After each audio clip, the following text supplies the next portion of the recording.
ছোটা দেখা যায়। আল্লাহর নবী বুঝতে বাকি রইল না ওসমান ইবনে মাসউদ আজকে ইসলাম কবুল করবে, এটা বুঝতে বাকি রইল না। আল্লাহর নবী আয়াত তেলাওয়াত করলেন, ইন্নাল্লাহা ইয়া'মুরু বিল আদলি ওয়াল ইহসান ওয়া ইতাইযিল কুরবা ওয়া ইয়ানহা আনিল ফাহশাই ওয়াল মুনকারি ওয়াল বাগই ইয়াযুকুম লাআল্লাকুম তাযাক্কারুন।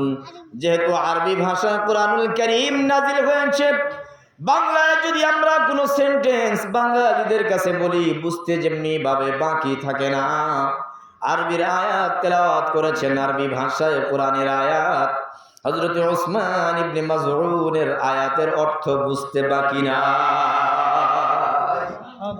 হযরত ওসমান ইবনে মাসউদ সঙ্গে সঙ্গে বলে দিলেন, হাবিব আর দেরি করিয়েন না, আমার মন সাক্ষী দেয় পৃথিবীর কোনো মানুষের কথা এটা হতে পারে না, পৃথিবীর কোনো বৈজ্ঞানিকের কথা এটা হতে পারে না, এটা হলো আমার মাওলা পাকের কালাম, এটা আমার আল্লাহ পাকের কালাম।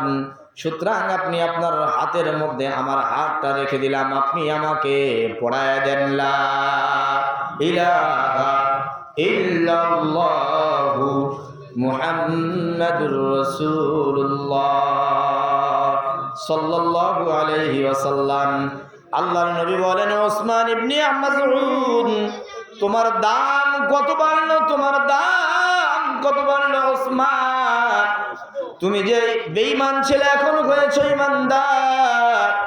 এই যে কাবা, এই লক্ষ কাবার দাম যত বেশি তার চাইতে তোমার দাম আল্লাহ তাআলার নিকটে বেশি। সুবহানাল্লাহ, জোরে বলেন। একটা কাবার লক্ষ দামের চাইতে তোমার দাম আল্লাহ তাআলার কাছে বেশি। হযরত ওসমান ইবনে মাসউদ রাদিয়াল্লাহু তাআলা কুরআনুল কারীমের আয়াতটা শুনে শুনে তিনি মুসলমান হয়ে গিয়েছেন। বাবা, এই আয়াতের মধ্যে তিনটা নির্দেশনা রয়েছে, আমি আপনাদেরকে বলি। এক নাম্বার নির্দেশনা হলো, ইন্নাল্লাহা ইয়া'মুরু বিল আদলি ওয়াল ইহসান, নিশ্চয় আল্লাহ রাব্বুল আলামিন তোমাদেরকে হুকুম দিচ্ছেন, অর্ডার দিচ্ছেন এক নাম্বার কাজ করার জন্য, বিল আদলি ইনসাফ কায়েম করা। বাপজিরা আমার বলেন তো, ইনসাফ যদি প্রত্যেকটা মানুষের মধ্যে চলে আসে তাহলে সমাজের মধ্যে আর কোনো অন্যায় থাকবে? জোরে বলেন।